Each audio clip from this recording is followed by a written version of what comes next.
हे- hello students, आज के हमारे लेक्चर का टॉपिक है थर्मिट वेल्डिंग।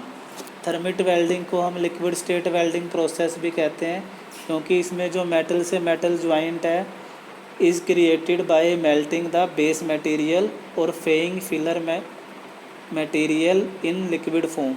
तो जो हमारा इसमें जो ज्वाइंट लगता है वो लिक्विड स्टेट में ही लगता है, इसलिए हम इसको लिक्विड स्टेट वेल्डिंग प्रोसेस भी कहते हैं।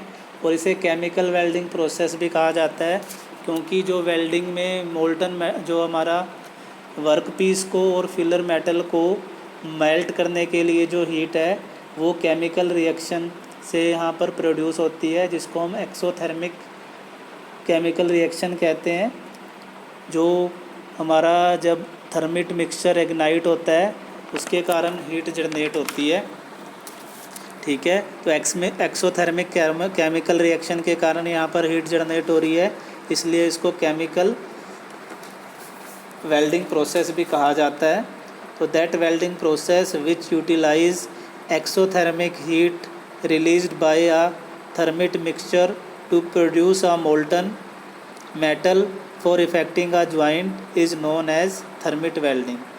प्रिंसिपल, जो इसका प्रिंसिपल है, ये इसमें क्या कहता है कि जो ज्वाइंट फॉर्मेशन है वो take place in molten state. यहाँ पर जो ज्वाइंट फॉर्मेशन है वो मोल्टन स्टेट में ही टेक प्लेस करती है, और ये कम्बिनेशन होता है वेल्डिंग और कास्टिंग प्रोसेस का। तो इसमें सबसे पहले हम थर्मिट मिक्सचर, जो कि पाउडर एल्युमिनियम और आयरन ऑक्साइड का होता है, उसको इग्नाइट करते हैं to a temperature of 1100 to 1550 degree centigrade. ठीक है, तो उसके कारण क्या होता है कि एक्सोथर्मिक केमिकल रिएक्शन प्रोड्यूस होती है। तो जो एल्युमिनियम है वो यूनाइट कर जाता है with oxygen of iron oxide to form aluminium oxide बना देता है, और जो हमारा आयरन है वो फ्री हो जाता है। तो जो मोस्ट सुटेबल कम्बिनेशन है वहाँ पर हम 3 पार्ट करते हैं आयरन के, और 1 पार्ट हम यूज़ करते हैं एल्युमिनियम का। तो जो हमारी रिएक्शन है जो टेक प्लेस होती है वो है हमारा ये वाली। तो यहाँ पर क्या हो रहा है कि 8 पार्ट एल्युमिनियम के, 3 पार्ट हमारे किसके हैं 8Al + 3Fe3O4।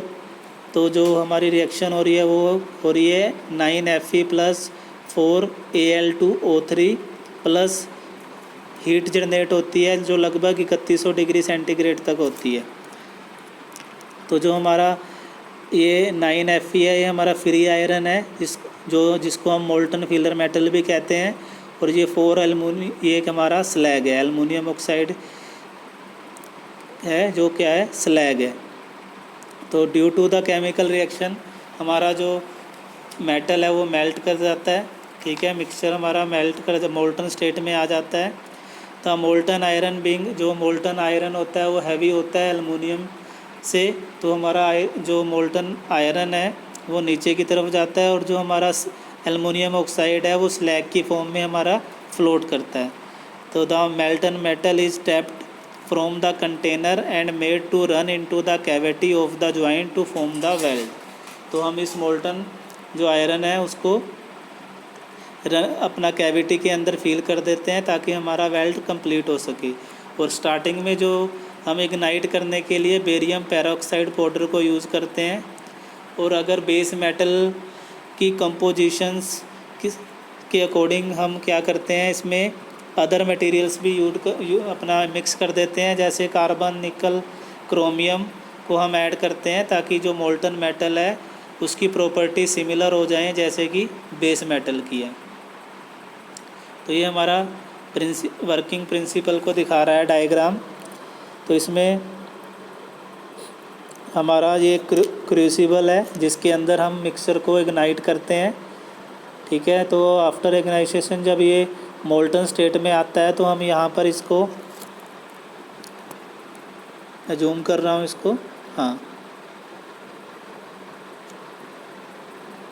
तो जब मोल्टन स्टेट में आ जाता है तो ये रनर के थ्रू हमारा यहाँ से कैविटी को फिल करता है।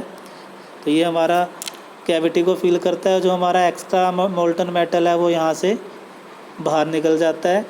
तो आफ्टर सोल्डिफिकेशन हमारा जॉइंट कंप्लीट हो जाता है। तो इसका जो ये हमारा दूसरा डायग्राम है, इसमें ये वही दिखाया गया है कि ये वाली हमारी क्या है, कैविटी है, जिसको हमारा जो मोल्टन मेटल फीड करता है। तो यहाँ पर हमारा आफ्टर सोल्डिफिकेशन क्या होता है, जॉइंट कंप्लीट हो जाता है। तो यहाँ पर हमारा क्या यूज हो रहा है, जो लिक्विड स्टेट में यूज हो रहा है, ठीक है। तो जॉइंट फॉर्मेशन किस में हो रही है, मोल्टन स्टेट में हो रही है। तो ठीक है, तो इसीलिए इसको लिक्विड स्टेट वेल्डिंग प्रोसेस भी कहा जाता है। और यहाँ पर कास्टिंग और वेल्डिंग दोनों का कम्बिनेशन हो रहा है। तो एक और डायग्राम है, इसमें वही दिखाया गया है कि ये हमारा ऊपर सुपर हॉट मेटल है, ठीक है, ये थर्मिट रिएक्शन में हो रही है। तो ये जो रेड कलर का है ये हमारा मिक्सचर है, और ऊपर क्या है, इसके स्लैग फ्लोट कर रहा है, ठीक है। इसको हम क्या करते हैं, टेपर इसमें डाल रनर के थ्रू हम क्या कर रहे हैं, कैविटी के अंदर डाल रहे हैं इसको। तो ये कैविटी यहाँ पर हमारी मोल्टन मेटल से फिल हो गई है, और आफ्टर सोल्डिफिकेशन क्या होगा, हमारा जॉइंट कंप्लीट हो जाएगा और स्लैग इसके ऊपर आ जाएगा, क्योंकि वो लाइटर होता है। तो एडवांटेज की बात करें तो जो इसमें हमारा थर्मिट वेल्डिंग में हीट है वो केमिकल रिएक्शन से आ रही है, तो यहाँ पर हमें इलेक्ट्रिसिटी की ज़रूरत नहीं होती। तो इसी कारण हमें जो इस थर्मिट वेल्डिंग को यूज़ करते हैं ब्रोकन पार्ट्स की रिपेयर करने के लिए एट दियर सोर्स, जहाँ पर भी वहाँ ब्रेकेज हुई है वहाँ पर हम उसको जॉइंट लगाने के लिए यूज़ करते हैं थर्मिट वेल्डिंग को। लिमिटेशन है इसकी कि thermit welding is applicable only to ferrous metal parts of heavy section. Heavy section के लिए ही हम ज़्यादातर थर्मिट वेल्डिंग को यूज़ करते हैं। अगर थिन सेक्शन है तो उनके लिए ये हमारा थर्मिट वेल्डिंग जो है इकोनॉमिकल नहीं है। एप्लीकेशन, तो थर्मिट वेल्डिंग हमारी जो हैवी सेक्शंस को वेल्ड करने के लिए यूज होती है, ठीक है। हम हर टाइप की मशीन्स एंड स्ट्रक्चर्स में इसको यूज़ करते हैं, जैसे कि हमारा साइड फ्रेम होते हैं लोकोमोटिव्स के, स्टेम पोर्ट्स ऑफ वेसल, ठीक है, engine cross head, connecting road, crank shaft, driving wheels, teeth broken out of pinion, rail road, rails etcetera. तो इन सब को ज्वाइन करने के लिए हम क्या यूज़ करते हैं, थर्मिट वेल्डिंग को यूज़ करते हैं। तो मोस्ट वाइडली इसका यूज़ कहाँ होता है, रेल्स में ब्रोकन पार्ट्स होते हैं, रेल्स को जोड़ने के लिए ही इसका यूज होता है। Thank you.